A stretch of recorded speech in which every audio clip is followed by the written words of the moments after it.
আমার ফোনে চার্জ নাই, আমি আমার ফ্রেন্ড সার্কেলকে ম্যানেজ করতে হবে, বন্ধু বান্ধবকে ম্যানেজ করতে হবে। আমার ক্যামেরা আমি ট্রান্সমিশন ইউনিট যেখানে ব্লাড দেওয়া হয় ওইখানে গিয়েছিলাম।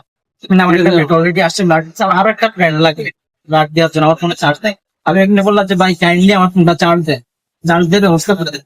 সকেট আছে, সব কিছু আছে, অনলি ওই একটা সকেটে আমি পুরো হসপিটালে পাইছিলাম, আর একটা ফোনের চার্জ দেওয়ার সকেটও পাই।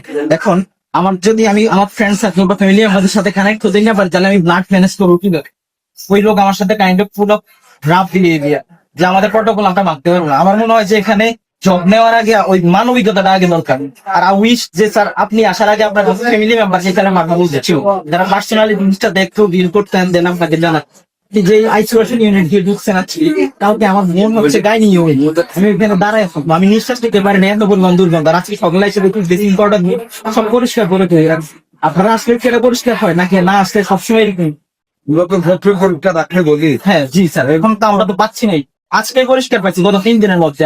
আপনি যদি যান যাওয়ার সময় আপনি দেখবেন এখনো খালো কিছু ময়লা আছে, নিচে উপরে ব্লিচিং পাউডার তো, বাট কালকে পুরো কাইন্ড অফ এক দেড় ফিটের মতো ময়লা স্তূপ ছিল। এটা দুর্গন্ধের জন্য নিঃশ্বাস নিতে পারেন। ইভেন আমরা যখন স্টারিং দিয়ে যাই তখন পায়খানার গন্ধ ছিল।